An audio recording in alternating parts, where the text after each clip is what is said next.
You might have heard her on one or two or three or maybe a ton of your favorite anime. Currently, she is the voice of the Smithy from Monster Hunter Wilds, Gemma. Perfection. Joining me right now, we have voice actress Kristen McGuire. Hello. Well, Kristen, I want to thank you so much for joining us here in our studio. Yeah, thank you so much for having me. Of course. You voiced like a lot of characters from varying different types of anime. I'm kind of curious to know, what's been your favorite role? And not only that, which one has been the most impactful to your career? It is really hard for me to ever say like this one particular role is my favorite. Because I always say, like, as an actor, you bring a little piece of yourself to every single role, and every role requires something different. Malim Nava, in that time I got reincarnated as a slime. Okay then, I do love a good challenge. I call her the Chaos Gremlin.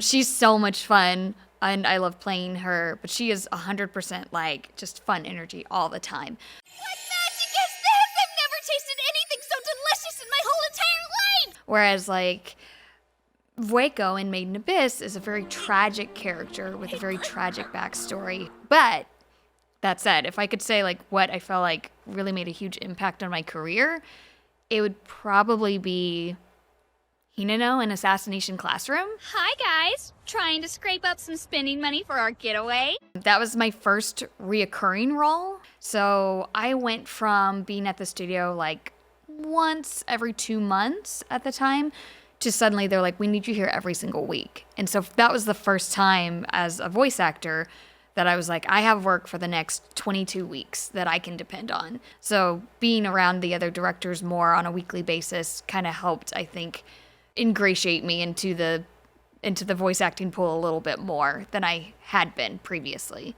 You're the voice of a turtleneck. Phew, that was close.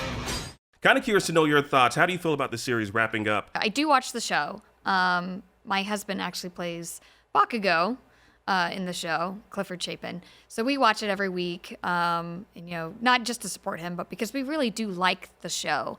To us, the most amazing thing about watching from the beginning to the end is getting to see everybody come to this kind of like, you know, peak of their characters. Like seeing them all just bring their A games in these moments that are like making you cry. And to me, it's inspiring. I watch those and I'm like, I want to be as good as they are. Like one day, like that is the kind of acting I want to do. Yeah, well. And of course, my husband is great Well, of too, course. right? I mean, yeah, you're name dropping. You're married to Bakugo. Look at that. You're name dropping. Well, look, he's amazing. He's been amazing for several seasons. I gotta say this. This isn't necessarily a spoiler. Someone that has read the manga, I can safely say that your character will show up. That's all I'm saying. Oh, good. That's all I'm saying. That's awesome news. So I'm looking forward to it. All right, let's shift gears a little bit, Kristen, Okay. and talk about your video game voice acting career. Yeah. You know, of course, we talked about how things started. Let's talk about how things are going now. I'm kind of curious to know, do you remember the first gig, voice acting gig that you got in games? In games, I want to say, I think it was Smite. Okay. I played Chibi Arachne in Smite. Itty bitty arachne! What was appealing to the video game voice acting world to you? I think it just felt like a natural next step. Yeah. I love working on anime. I'm a huge anime fan, and I always have been. And I love gaming. And at the time, you know, early in my career, it seemed like all the really successful voice actors went on to do video games. So it seemed like that was the thing I should be shooting for if I wanted this to be a career. So that was part of it. The other part is that I just like games. Speaking of which, I know you're playing a game. Yes. I know you're a bit of a noob. I am a very big noob. Yeah, to the point where I actually saw that you went on Reddit and you reached out to the Monster Hunter community. I asked for advice, yes. For advice. The responses were really nice and really helpful. You know, a lot of them were things that I hadn't thought to try yet, like So I did switch from Insect Glaive. I thought Insect Glaive was so cool, but there are a lot of buttons to remember, and I'm a bit of a button masher. I'm not gonna lie. I'm gonna be completely honest. And so I switched over to dual blades because I could button mash a little bit more with it. And when you get to do your focus move, it looks kind of like Attack on Titan. You know? Yes, that is true. Now, okay, I want to talk about some of the standout characters. You voiced a character who is iconic across the board and has been iconic for several years. Okay. Of course, I'm talking about Baby Goku in DBZ Kakarot, the DLC. Now, I know you watched Dragon Ball growing up, so I can't. I think we all did. Yes. No, okay, so I got to ask you this: did you ever think in your wildest dreams you would be voicing in a professional capacity one of the goats? No, absolutely not. Essentially, I was there to do a part as like a female Saiyan, which was still like really cool to me. I was like, female Saiyan. Yeah. And then they were like, hey, we're gonna have you fill this in too, because it's just crying essentially. And I was like, great, I'm awesome at crying. I cry all the time. I was happy to do it for the DLC. That said, when the DLC came out and it was like Masaka Nozawa, and then I was like, Kristen McGuire. I was like, oh my God, that's my name. Next to Masaka Nozawa. That's really cool. I want to move into another project that you worked on, okay. The Borderlands series. Yeah. You were Ash. Yes. You were on fire with a guy named Blaze. It's so hot. It's, I don't know, really uncomfortable. Well, better get used to it. I can't imagine things will get colder anytime soon. That was my husband. Huh? It was voiced by Clifford Chapin. What? Bakugo? Yes. What the heck? I can't believe it. If I had a hat, I would take it off and say what in tarnation. Yeah, that was us fighting, having like a fake argument with each other.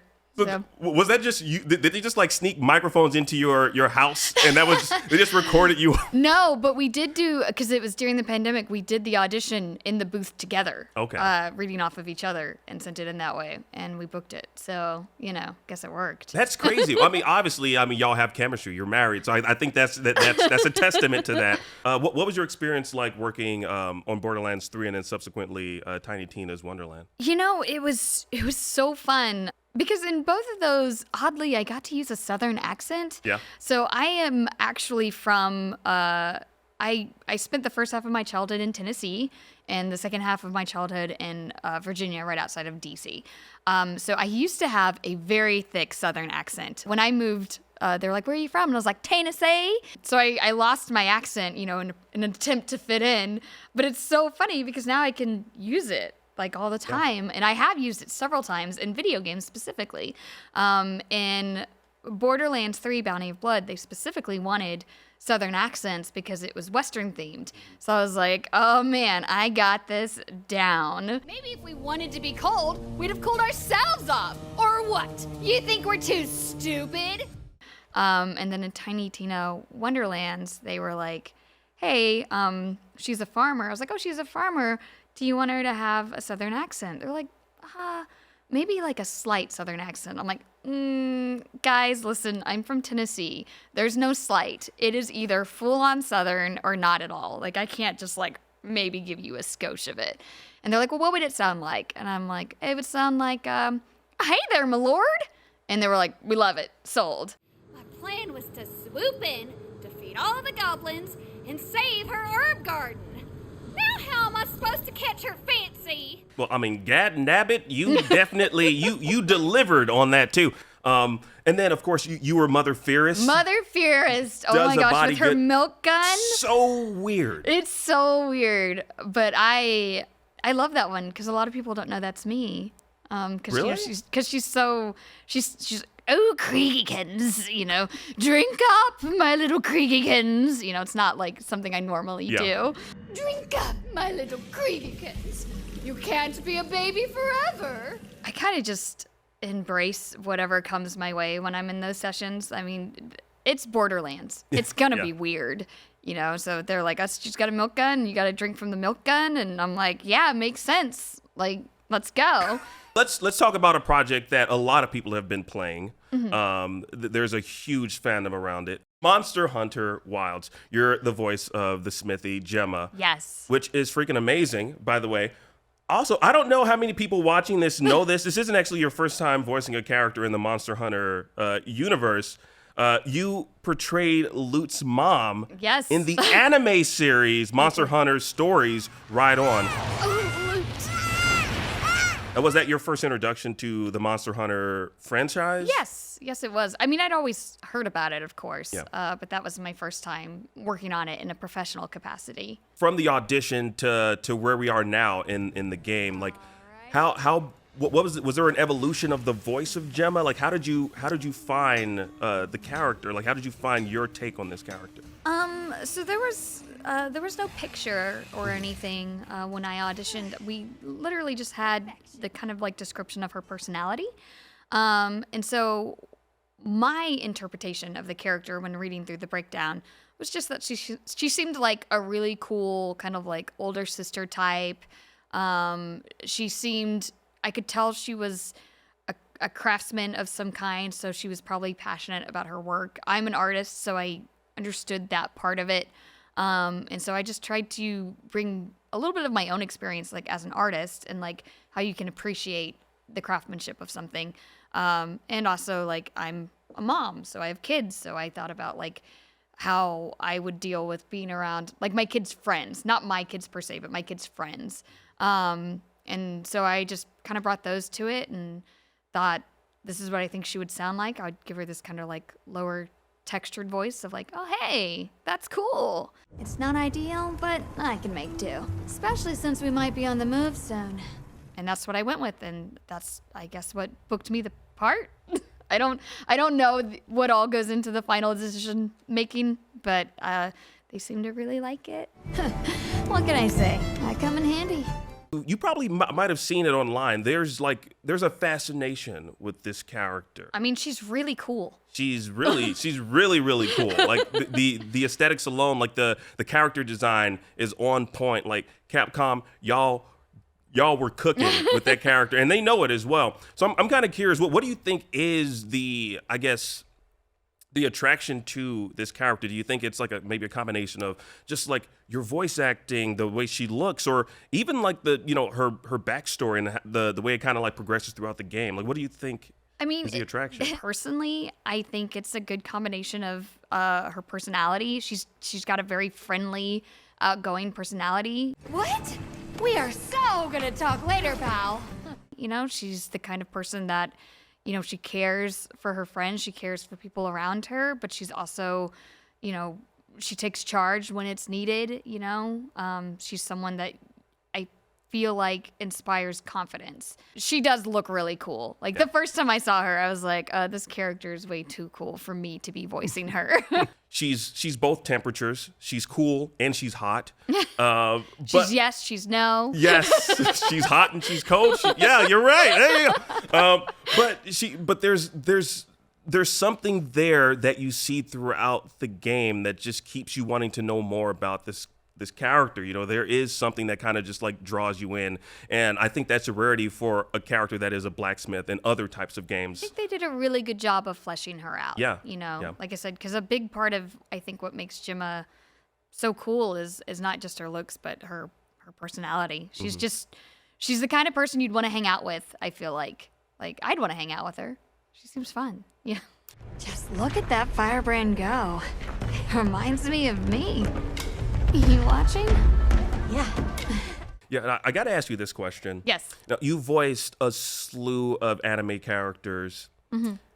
Is there any character that you voiced that you would compare to her that character to in regards to Gemma? Like, is there any, like, do you see any sort of like did you bring any sort of like, I might even just say, like, did you bring any flavors from any characters that you voiced in the past to the role of Gemma? The closest thing I can think of would be I brought some texture from another character I played in a show called Combatants Will Not Be Dispatched. I played Hyena of the Flame. And she was very low in her voice, like, not bad for a human. Hey, tell me, Six. Are you sure you don't want to come to our side? Like the texture of that, the like lower, the more chest voice. I kind of brought that to it. Basically, I feel like every time I play a character, like now that character's in my toolbox. And whenever I have a new audition, I can look and be like, okay, I think this is what they want. Let me reach into my toolbox and bring out this character I played, and then I can tweak it as necessary to fit, the descriptions that they've given us. So, but other than that, I feel like Gemma is pretty unique in my toolbox because, like I said, she's really cool, and I normally play like really high-pitched girls, or I've played a lot of stoic characters that don't have a lot of varying degrees of emotions, but Gemma kind of covers everything. Do you have any favorite moments from your portrayal of Gemma that kind of stands out? I mean, definitely when she takes charge, and she's like, That's enough! Listen up! Feeling sorry for yourself won't help. We have to put our heads together and fix this. I can't remember the exact line, but are you gonna sit around and cry or get up and help? You're gonna sit and cry or get up and help. Let's go. In that moment where she's like, we gotta do something, we gotta take charge and fix this, and she kind of helps mentor the girl in the village. I felt like that's personally one of my favorite Gemma moments, because we get to see not just the friendly part of her, but the part of her that is cool under pressure, and to the degree of like, that we're going to fix the situation, but I'm also going to make sure that this girl comes out of it okay. Like it really shows all of the best parts of Gemma's personality. Won't be easy, but we're doing it. Yes, we are. You guys do your thing. Also, you're an artist. I don't know if a lot of people know this, by the way. I don't know if a lot of people know that you are an artist. Yeah. You put pen to paper. My humble origin story is that I actually started an artist alley selling indie comic books that I made.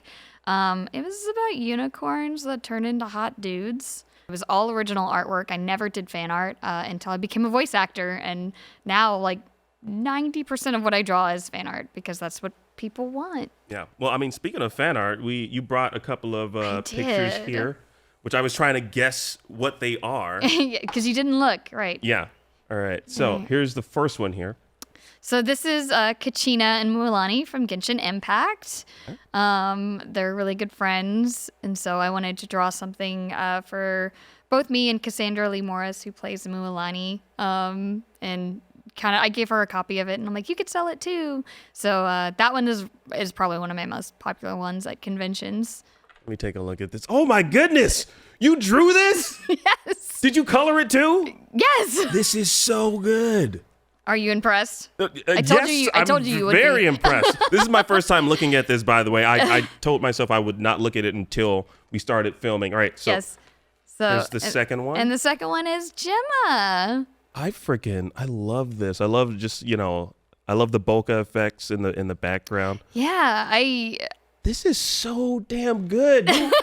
Thank you. You know what? If this whole voice acting thing don't work out, I know. I could maybe. You might want to bring back that Animorphs Unicorn Edition, graphic novel that you had. Oh man, I do love me some Animorphs. Thank you, Kristen, for sharing with us your experience. Yeah, I genuinely really enjoyed every moment of working on that project. Yeah, and it really did show. Like, I feel like the entire cast, you could tell that you all were having fun with these characters. So, but I had such a blast being here. This is really cool, especially like I said, as a gamer. Being here, IGN is a name that we know very well in our household. So getting to be here and talk with you is really cool for me too. Well, thank you once again to Kristen McGuire for joining us here at IGN. And for more things and all things on video games, keep it locked right here on IGN. You single-handedly saved the day. I don't know about that. I think you can't get a finished product without all the components coming together, right? Yeah.